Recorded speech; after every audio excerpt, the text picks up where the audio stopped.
Yo, what's going on? It's your boy Pave the Way, Chris, and I'm back with another video. And today, this is everything you need to know about before the Pacers versus Thunder NBA Finals. Let's talk about it, man. So, coming into this finals, I know a lot of people don't even like the finals matchup, but I'm telling you, the Knicks, it would have, I'm not going to say it would have been worse. It would have been worse. Um, but since we have this finals, real hoop fans are going to like this. Let's just get into it. I took down some notes, explaining some things you guys need to know about, and then ultimately, my prediction, which is gonna be my prediction video, but on shorts. But yeah, let's get into it. With the Pacers, these are things you need to know. They make great. I'm not even gonna say great, amazing late game comebacks. We seen it with first round with the Bucks, then with Cleveland, then with the Knicks. I mean, you gotta understand those type of comebacks, especially it's series breaking. You know what I'm saying? In the Bucks series, I mean, the series was already over. It just killed like any type of chance Milwaukee had. It literally ended the series. The Cavs game too.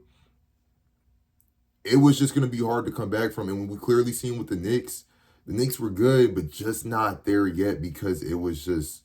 That's just it's team breaking. It's demoralizing.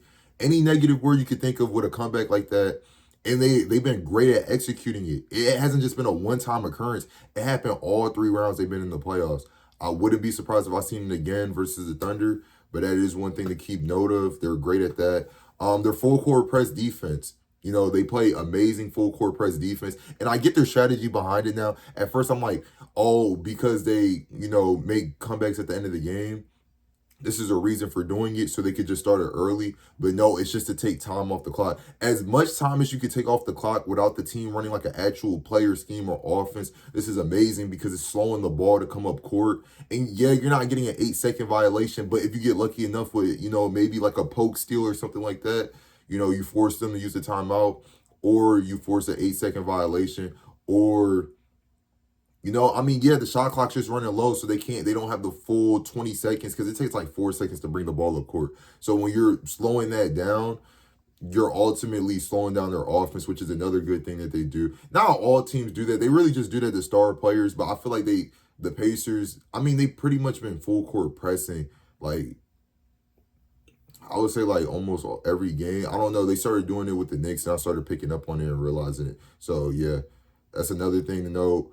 Not having a main guy. Listen, what I mean, you're not like, oh, Tyrese Halliburton, Pascal.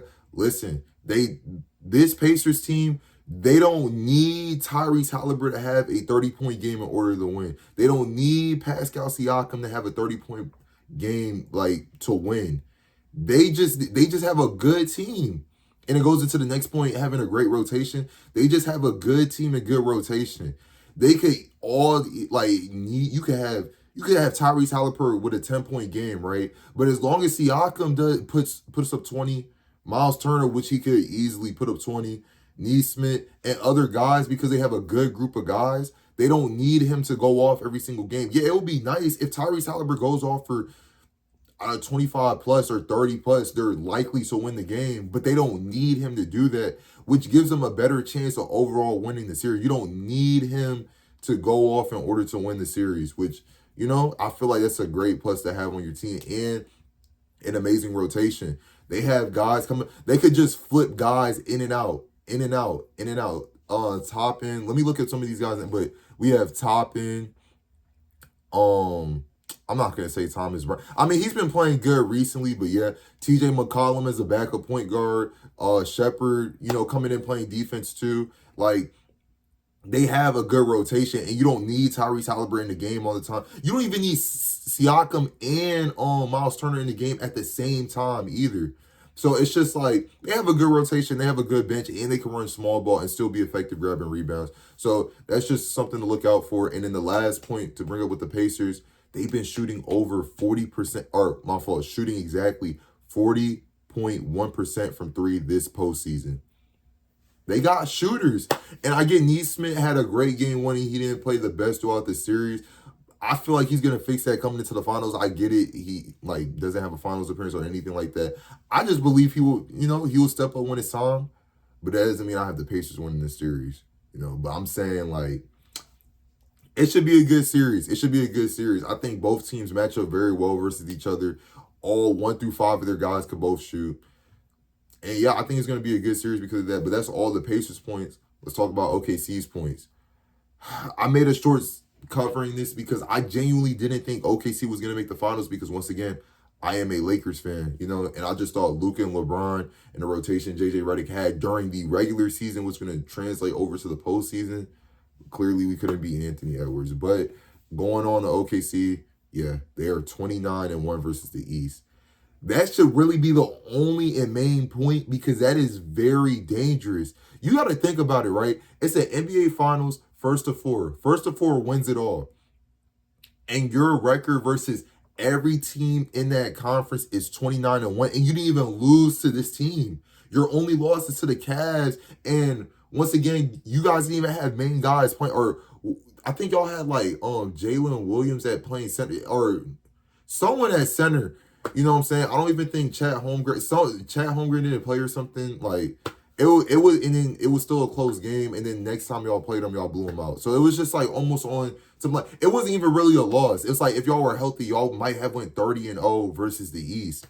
That's very concerning because it's almost like a guaranteed championship at that point, right?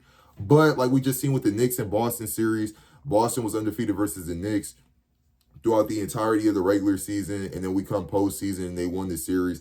Despite it being the worst historical shooting 2 games ever, they won the series at the end of the day. A win's a win and a loss is a loss. And if Jason Tatum played, we could argue that, but it don't even matter because they ended up losing the series.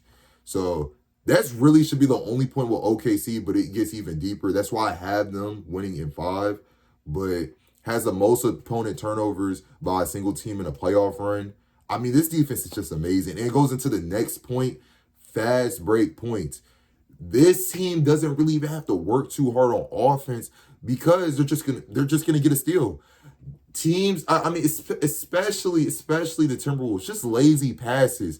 But you cannot have lazy passes versus the Thunder because they're just going to capitalize and get transition points easily. And that's the last thing you want OKC to do. I'm not saying their offense is terrible, but make them work. You know what I'm saying? Yeah, they already have a great defense.